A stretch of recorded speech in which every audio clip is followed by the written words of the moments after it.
Ontario, where Conservative Party Leader Pierre Poilievre is speaking. He is making a proposal concerning the criminal code. Again, he's speaking in Brampton, Ontario, after recently winning the by-election in Alberta and returning to the House in the fall session. Your beautiful home.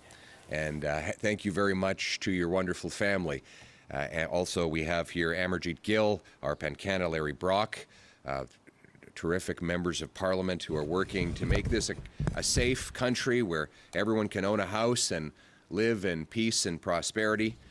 Nous sommes ici aujourd'hui afin de protéger et réinstaurer la promesse du Canada. And restore the promise of Canada, to create a Canada where anyone who works hard can have a good life in a good home where they feel safe and in peace.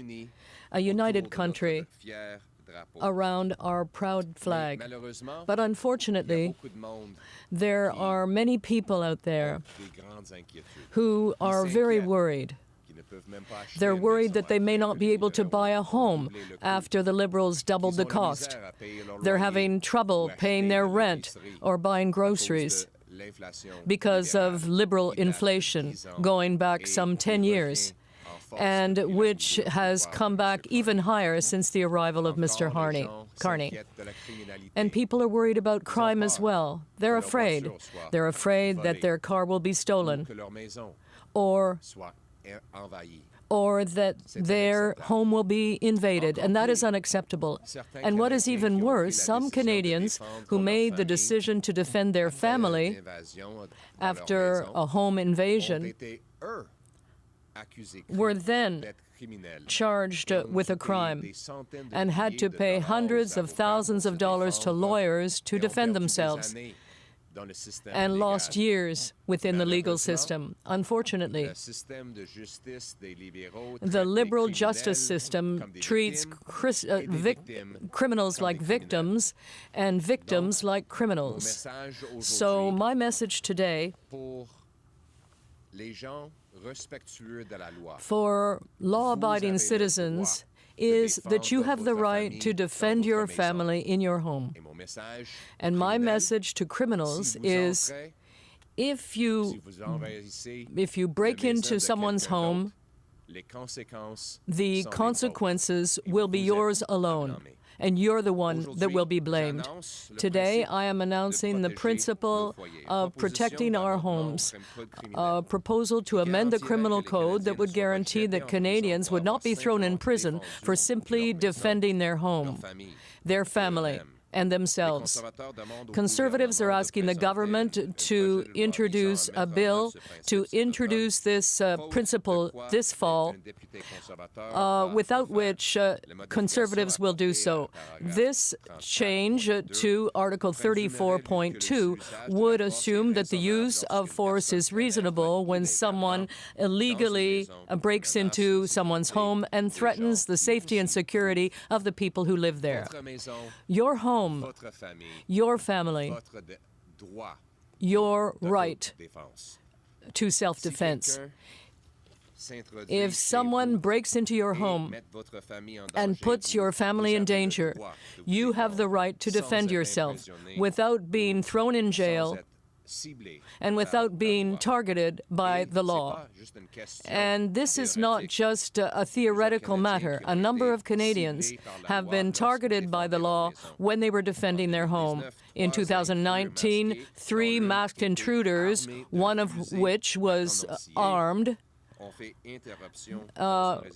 broke into a home in Collingwood. Carmen Gardner and his girlfriend were tied up while the criminals used their home. After being released, Cameron had a fight with the intruders, and one of them was shot at with his own gun. And after that, it was Cameron who was criminally charged. There are other examples as well. A gentleman, for example, who shot at an intruder to defend his home. When 5 criminals broke into his home with guns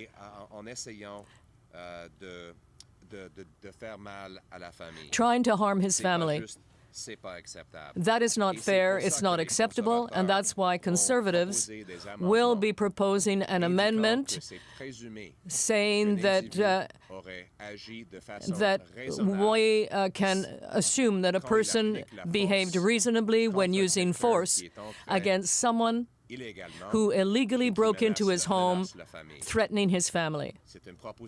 This is a proposal, a positive proposal. We are here not only to oppose crime, out-of-control immigration, inflationary spending, and taxes under Mr. Carney. We are also proposing positive measures in order to protect Canadians and restore the principle that every Canadian should be able to buy a nice home and live safely in that nice home. That is our goal, and that is why Conservatives will be working for you. And I have a suggestion for Mr. Carney. Please steal my ideas. We have good ideas as Conservatives. We don't care who takes credit for them, so I hope he will steal that idea, because it is in the interests of all Canadians and in the interests of their safety that this be done, and we will work with all the other parties in the House of Commons to achieve this. That is our goal. An affordable and safe Canada. Our 4 priorities for the fall in Parliament are greater buying power with lower taxes, safety in our streets by putting criminals in jail, secure borders by reducing out-of-control immigration, as under the Liberals, and a self-reliant country, and bringing back the $800 billion of investment to Canada, so that we can be truly sovereign. Those are our Conservative priorities, and we will work together to achieve them. Again, Tanvir, thank you for hosting us in your beautiful home. And I want to start by saying, Tanvir, your home is your castle. Your home is your castle, and you have the right to defend your family in your home. And right now, unfortunately, that is not the case. You know, our purpose as Conservatives is to bring back a country where hard work gets you a beautiful house on a safe street under our proud flag. That when you come home and put the key in the door and you turn it, you're filled with peace, knowing that you can leave all of the day's troubles behind. That your biggest problem will be how you get the kids to eat all of their dinner, finish their homework, and get to bed on time. I confess that we fail on the last one regularly in the Poilievre household, but these are the kinds of problems that we all want to have.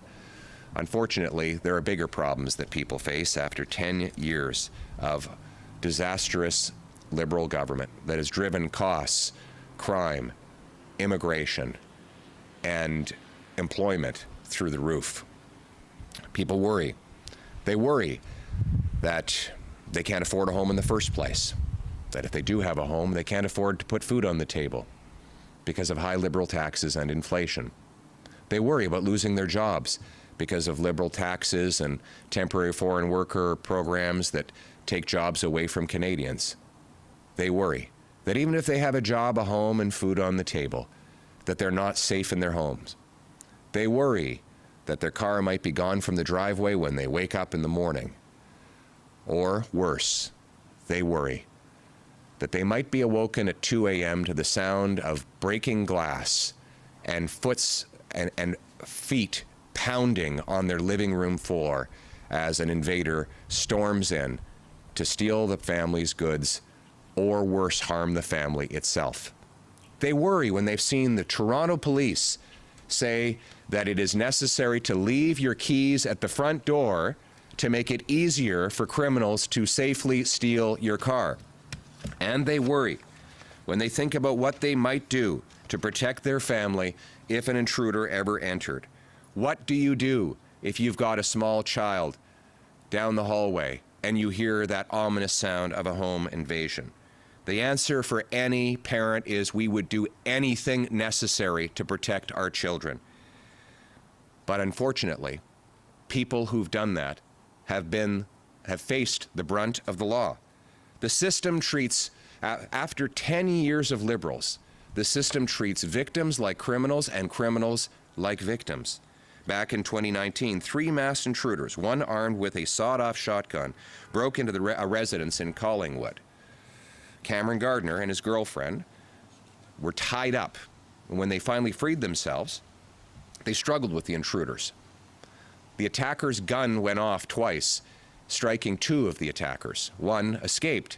Now, when Cameron saw the police arrive, he was relieved until he found out that they were going to put him in handcuffs.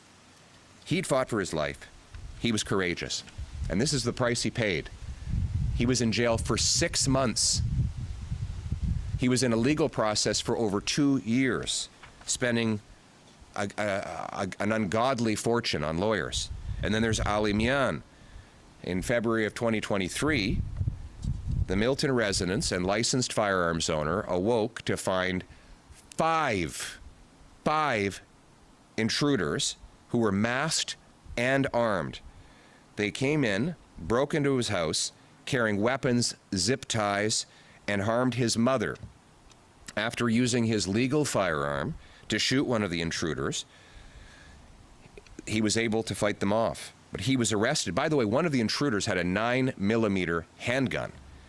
And yet, the law went after this innocent man trying to defend his home. He had to post $130,000 in bail for defending his family. After 5 months of hell, the second-degree murder charge was finally dropped by the Crown because they realized there was no reasonable chance of conviction. But it is outrageous that this man had to live through that hell when he should have been focused on recovering from the trauma of fighting off a dangerous criminal. And that is why Conservatives are standing here today, based on the principle that your home is your castle. We're calling on the government to introduce and immediately pass the Stand on Guard law, failing which one of our party's MPs will put forward such a bill. It will amend Section 34.2 of the Criminal Code, which right now says that you can defend yourself based on 9 very complicated and vague conditions. Now look, if you're defending your house, you don't have time to think through 9 different conditions. You have one condition: to protect yourself and your kids. And it is wrong for the law, for the police, and for judges to apply a complicated, indecipherable legal doctrine against you when you were only doing what is right. Our amendment instead will change Section 34.2 of the Criminal Code to say that the use of force, including lethal force, is presumed reasonable against an individual who unlawfully enters a house and poses a threat to the safety of anyone inside. The proposed amendment is reasonable and prudent. It applies only to the unlawful entry of a home and preserves proportionality. Simply put, it means you have the right to use force to defend your home and your family against someone who threatens you and who has entered illegally. This bill will also put Canada in line with other developed, civilized countries. Ireland, several Australian states, Spain, the United Kingdom, and some American states already have this principle embedded. And it will make sure that Canadians are treated right for a change. We think that our role in this Parliament is to put forward good ideas. And so my message to Mr. Carney is steal our best ideas. Work with us. Let's get it done. Let's put our country first. Who cares who gets the credit? Take our ideas so that we can reverse not only the crime and chaos Liberals have caused, but let's also take these ideas to bring the cost of living, immigration, and unemployment down. Keep our people safe. Let's put our country first. Let's once again work together, all of us from all parties, to make this a country where everyone who works hard gets a beautiful house in a safe street with good food on the table, united under our proud Canadian flag. Thank you very much. Oh, thank you. Thank you. You agree with what I had to say? Thank you.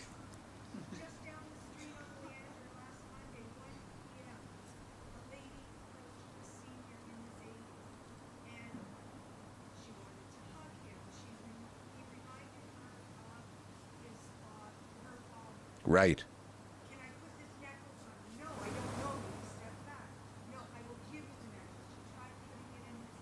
Right.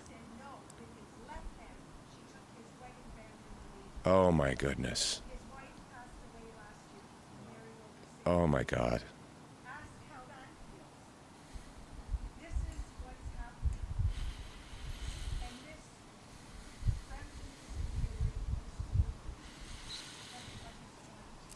That's a very powerful story. I don't know if you heard it, but this wonderful lady was just telling me that a man was approached by a lady who pretended to be friendly and then went to steal his wedding ring off of his finger.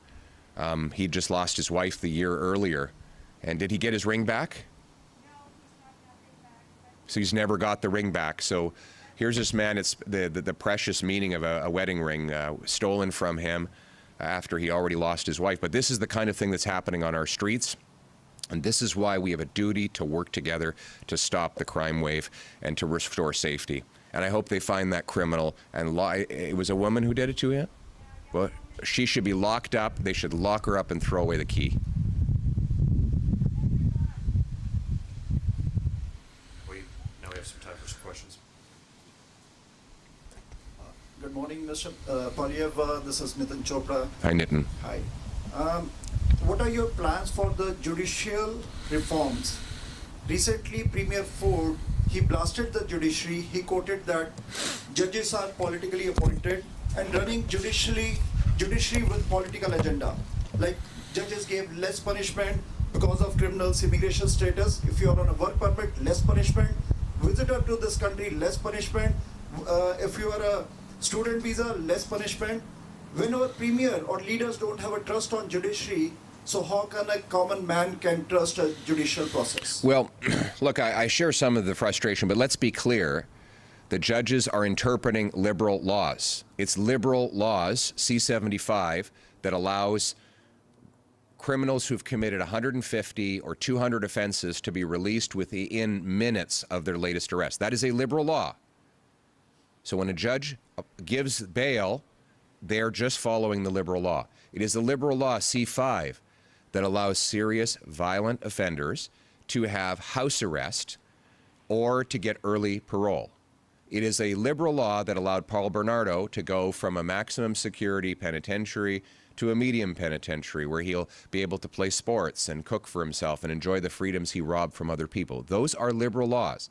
So let's, sure, we can blame others, but the blame is with the Liberals. And by the way, Mark Carney has done nothing to reverse the laws brought in while he was the economic advisor to the Liberals. So let's put the blame where it belongs. As for this ridiculous ruling that suggested that someone should have a lower conviction or sentence because they were a temporary resident in our country from another nation, that is outrageous. It is ridiculous that in our liberal justice system, someone gets a lower conviction simply because they came from another country. And that is why Michelle Rempel, conservative immigration critic, is introducing a law that will ban judges from giving sentencing discounts to people on the basis of their immigration status. Frankly, anyone who is visiting our country from abroad and applying for immigration who commits a crime should be deported from our country. Hi, Pierre. This is Shubi with Y Media. My question is regarding trade. I wanted to know, we've seen what's going on between Canada and U.S. I wanted to know, what would you have done differently if you had become Prime Minister? And would you have been able to achieve a deal by now? Well, the first thing I would have done differently is I wouldn't have broken my promise to Canadians. Mark Carney promised elbows up before the election. He's been elbows down since. He promised a deal by July 21st. He secured no deal. He said he could, quote unquote, handle Donald Trump and negotiate a win. Yet since Mark Carney became Prime Minister, tariffs have doubled on Canadian industries. Regrettably, Mr. Carney's weakness has now encouraged the Chinese government to come after us with higher tariffs on our farmers and fish harvesters. So he has failed on the single biggest promise. Let's remember, Mark Carney said, forgive all of the Liberal disasters on housing, immigration, crime, taxes, debt, all for one promise, that he would put elbows up and win a deal with the U.S. That was his single promise. He has broken that promise. His weakness abroad is sadly costing Canadians at home. I would have negotiated from a position of strength. I would have passed immediately a Sovereignty Act, which would rapidly build up our pipelines, ports, LNG plants, nuclear plants to get markets outside of the North America. I would have unleashed home building to bring a sector that is trade-proof, because most of the materials, all of the labor and land are right here in Canada. And I would have gone to our American friends and said, here's the deal that we offer. We will massively build up our military, secure our borders, stop the fentanyl and the drugs. In exchange, and we can do more and better on all those things if we have free and open trade that enriches both of our countries. But I would never have done what Carney did, which is make a bunch of chest-pounding threats and then back down from every single one of them. He has made concession after concession and gotten nothing in return. I should conclude by saying to Mr. Carney, work with us. We're happy to work with Mr. Carney and the Liberals to get a fair deal with the United States. Let's put party aside and let's stand up for Canada first. And in French, please. Merci beaucoup. Ce que j'aurais fait Thank différemment. you. What I would have done differently is, first of all, I would not have broken my promises. Mr. Carney promised that it would be elbows up, but his elbows have disappeared. He made big threats against the U.S., and he backed down on everyone. He made concession after concession without making any gain for Canada. He promised a deal on July 21st. We're almost in September, and there is no deal. The Chinese government is now seeing weakness here and is increasing its tariffs on our fish harvesters and farmers. And the tariffs are actually twice as high as they were when Mr. Carney came in, representing huge costs for workers and businesses here in Canada.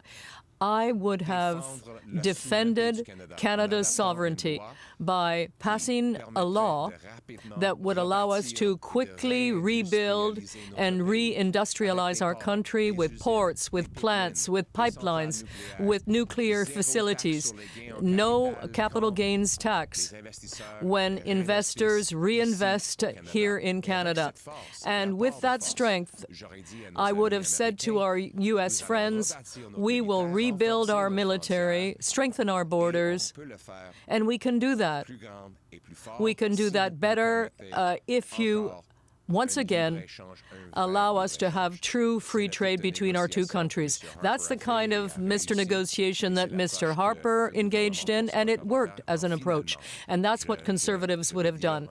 And I want to say to Mr. Carney once again, we are here to work with all the other parties. If the Prime Minister wants to do so, we will work together to secure a deal that defends our interests as Canadians. We'll set partisanship aside and work together to put Canada first. Thank you. Michelle Song, CBC News. Mr. Poilievre, how would you define reasonable self-defense? Is there a limit? Well, in my proposed bill, the Stand on Guard law says that if two things happen, one, someone enters your home illegally, and two, they are a threat to your family, Actually, I'm going to start that again. Let me say it very precisely. The two conditions. If someone enters your home illegally and uninvited, and two, you reasonably believe they're a threat to your family, then it is assumed that all the force you use against that person is reasonable and legal. That is the test that our bill will bring in. And in French. La loi que les conservateurs proposent The law being proposed by the veut dire que Conservatives si would say deux conditions sont that en place. there are two conditions to be met. Premièrement, que si First, quelqu'un entre dans votre If maison someone illégalement breaks et into sans your home invitation, without invitation et and deux, illegally, que vous croyez and second, de façon raisonnable if you que reasonably cette believe personne est une menace that à that votre individual famille, is a threat to your family, c'est présumé par la loi it would be assumed vous under the pouvez law appliquer that la you force can use contre cette personne force against et that que c'est person légal de la faire. and that C'est it ça would le be test. legal to do so. That would be the test. Bonjour, Marion Bébé de Radio-Canada. Radio-Canada a appris que c'est l'ancienne PDG de Trans Mountain qui va prendre la tête du Bureau national des grands projets, d'intérêt nationaux. Est-ce que vous pensez que ça envoie le bon message aux gens de l'industrie et dans l'Ouest du pays? Tout d'abord,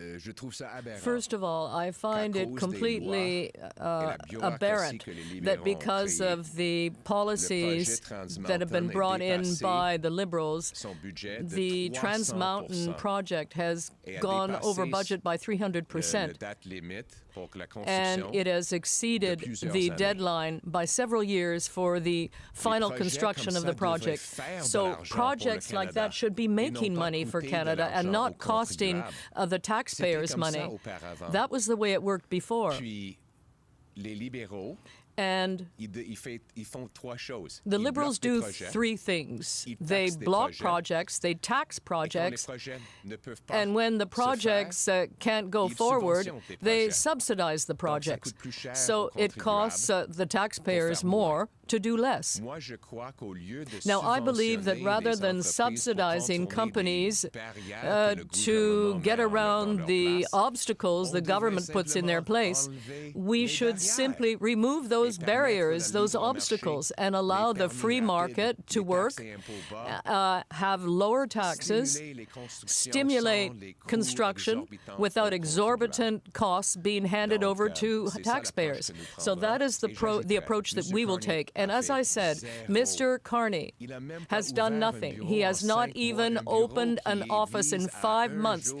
approuver des that is projets. intended Le to bureau approve n'existe new même pas projects. encore But après that 5 ans. office Ça a pris doesn't moins de even temps exist yet. pour bâtir It took less une time usine d'importation to en build Allemagne de a gaz plant, naturel an LNG Mr. plant Carney a in pris Germany juste pour than ouvrir Mr. un Carney bureau has taken encore. just C'est to une open up grande a new promesse office. de Mark So in Carney spite qui of fait his gros big pouvoir, promises, petit he's trésor. a big talker, Can I just but do that real quickly in English? he doesn't do much. Thank you.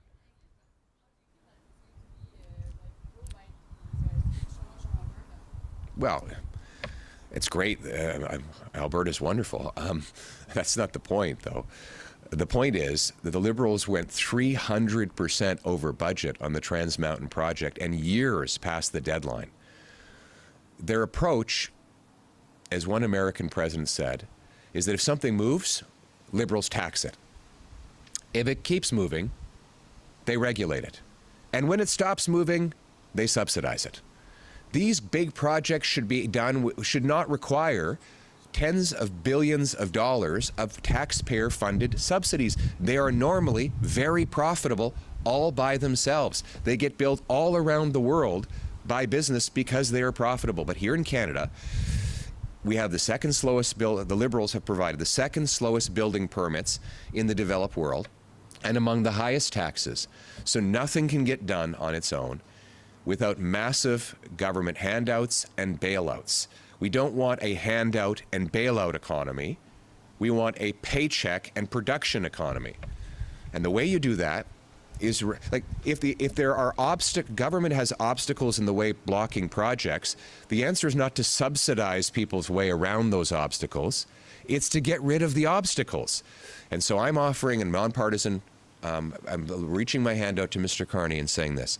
Pass the Canadian Sovereignty Act. It will legalize rapid construction of pipelines, mines, LNG plants, nuclear facilities, port expansions by repealing C-69 and C-48. It will eliminate capital gains tax on anyone who's bringing money back and investing it in Canada. It will get rid of the energy cap, the electric vehicle mandate so that people can choose what vehicles to drive. It will unlock our country. It will open us for business. It will make us strong, self-reliant, and sovereign. Thank you. Yes, Ezra. Thanks for having me here, Ezra Levant from Rebel News. For years before marijuana was decriminalized, it was the position of police and prosecution not to charge anyone with small amounts in possession. So they didn't wait for the Parliament. I see that Mark Carney's favorite premier, Doug Ford, has said he's for the Castle Law, and other provinces like Alberta have said that too.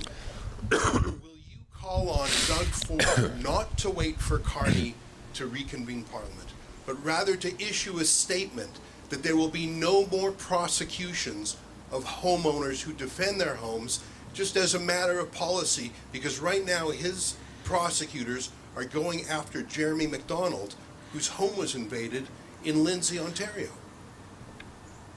And those are provincial prosecutors who are doing that?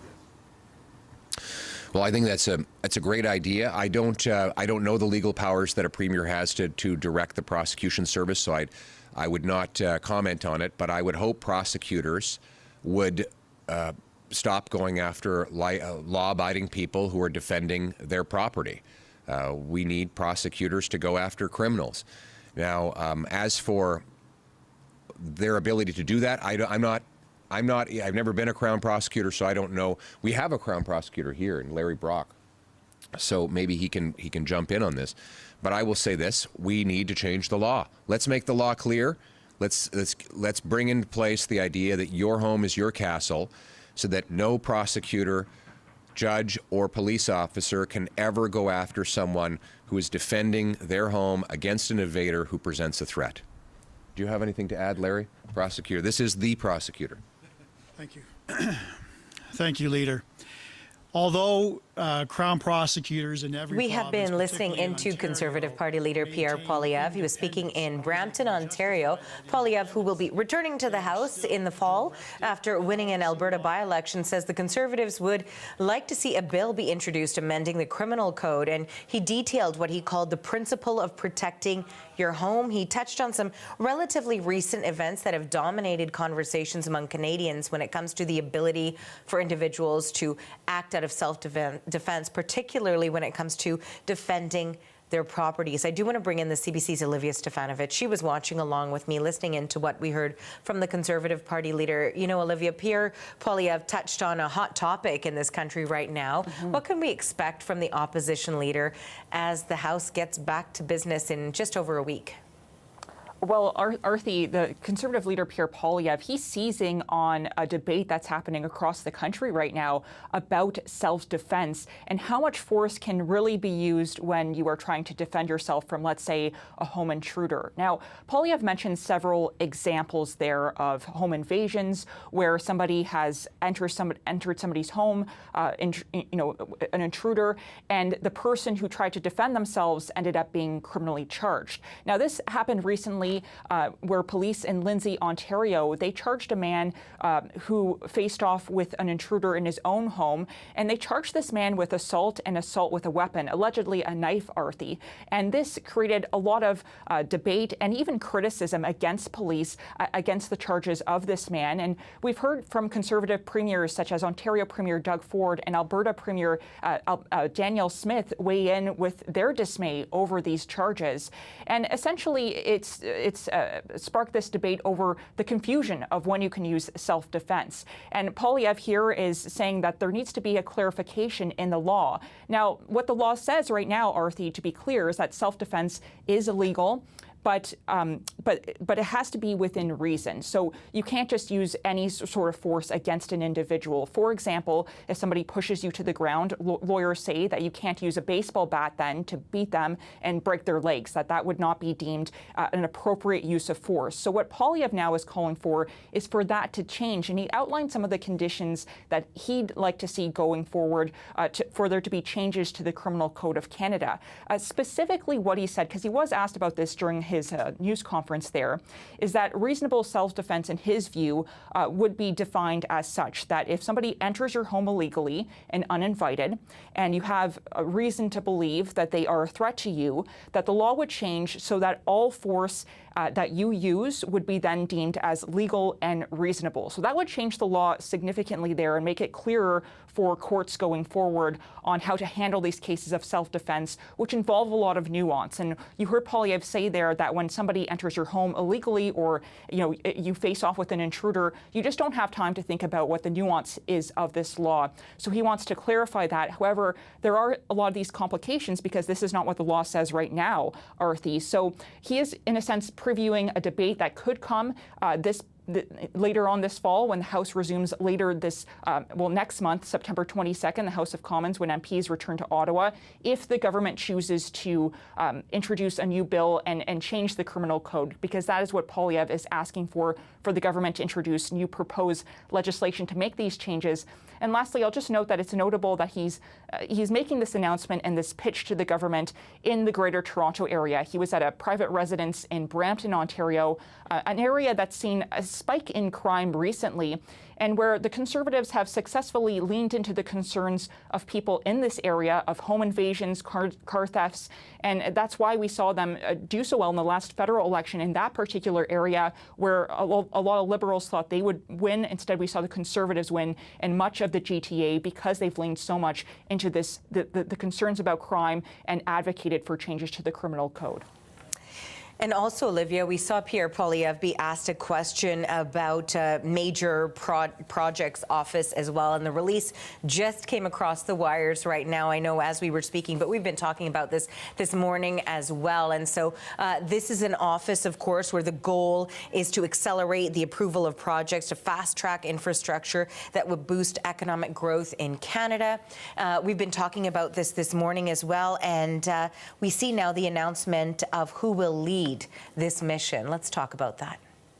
Yeah, so the federal government has launched this major projects office today, Arthi. It will be based in Calgary, and the CEO is going to be Dawn Farrell. Now, she is a former electricity executive who was for a long time the president and CEO of TransAlta, a Calgary-based power company.